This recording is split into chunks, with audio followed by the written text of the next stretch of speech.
Salam, bertemu kembali dengan kami di channel Kasih yang Memulihkan. Karena kemurahan Tuhan kita ada sampai saat ini. Nah, kali ini saya punya kesempatan untuk boleh berbagi firman Tuhan dengan saudara, di mana dalam hidup kita harus menjadi saksi, menjadi berkat untuk kemuliaan dan hormat bagi nama Tuhan. Ya, seperti firman Tuhan katakan bahwa tanda seorang murid dia harus berbuah. Ya, menghasilkan buah yang manis dan bisa membuat wangi sekelilingnya. Sama seperti saudaraku, kita lihat kalau di tempat ini ada buah nangka, ya, adalah kerinduan hati kami sebagai pemiliknya.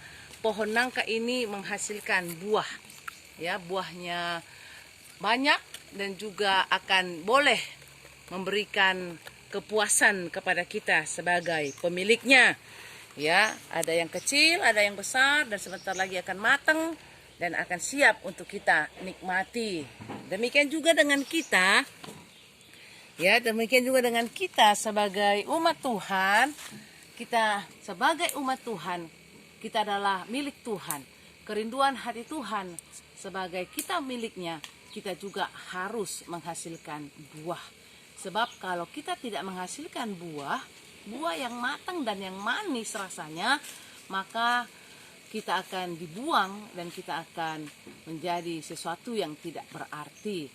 Mari, karena itu sebagai anak-anak Tuhan, umat Tuhan yang sudah ditebus dan sudah diselamatkan oleh Tuhan Yesus, jadilah kita pribadi yang berbuah bagi Tuhan. Saya katakan, bagaimana agar kita bisa berbuah? Ya, bagaimana agar kita bisa berbuah? Yohanes pasal yang ke-15 ayat yang ke-5, demikian firman Tuhan, kamu harus tinggal di dalam aku.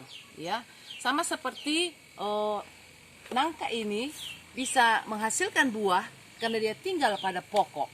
Nah, Yesus katakan dialah pokok anggur yang benar. Dalam kitab Yohanes pasal 15 ayat 1, akulah pokok anggur yang benar dan Bapakkulah pengusahanya. Ayat yang kelimanya dikatakan, kamu tidak akan dapat berbuah jika kamu tidak tinggal di dalam aku. Nangka ini tidak akan dapat berbuah jika dia tidak melekat dengan pohon. Itu sebabnya agar kita bisa berbuah dalam Tuhan, untuk pekerjaan Tuhan, kita harus melekat kepada pokok itu. Ya, siapa pokok itu? Dialah Yesus Kristus sendiri.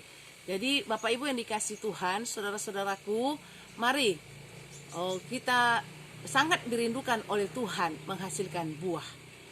Rasul Paulus katakan Filipi 1 ayat 22, jika aku harus hidup, dikatakan, ya, itu berarti bagiku bekerja memberi buah.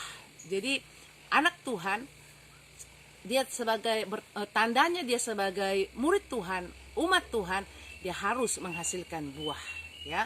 Jadi kalau saudara belum berbuah manis buat pekerjaan Tuhan, baik juga di keluarga, saya katakan mari berbuahlah. Caranya melekat dengan Tuhan. Ada bersama dengan Tuhan, tinggal di dalam Tuhan. Kalau kita tinggal di dalam Tuhan, maka kita bisa berbuah banyak, nama Tuhan dipermuliakan dalam hidup kita. Ingat, buahnya harus manis, ya, manis dan juga harum. Sama seperti Korintus katakan, baunya adalah bau yang wangi. Bagaikan surat Kristus, wangi dicium oleh orang-orang yang ada sekitar kita. Jadi saya katakan sekali lagi, anak Tuhan, mari berbuahlah, ya, berbuah dalam pekerjaan Tuhan.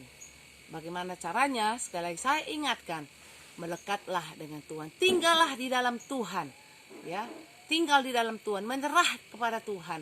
Maka ketika kita menghasilkan buah, nama Tuhan dipermuliakan dalam segenap hidup kita. Tuhan Yesus memberkati.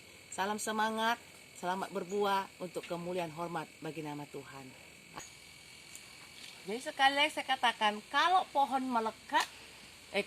melekat kepada pokok, maka dia berbuah, menghasilkan buah dan bisa berguna bagi orang banyak. Seperti ini, dia sudah berbuah dan akan kita ambil untuk kita pergunakan, memuaskan daripada diri kita. Begitu juga anak Tuhan, kalau berbuah, maka bisa mendatangkan kepuasan bagi Tuhan sebagai pemilik kehidupan kita. Ini sebentar lagi juga akan kita panen karena sudah tua dan siap untuk kita konsumsi. Tuhan Yesus memberkati, tetap semangat, Sekali saya katakan, berbuahlah agar nama Tuhan dipermuliakan lewat kehidupan saudara semuanya. Haleluya.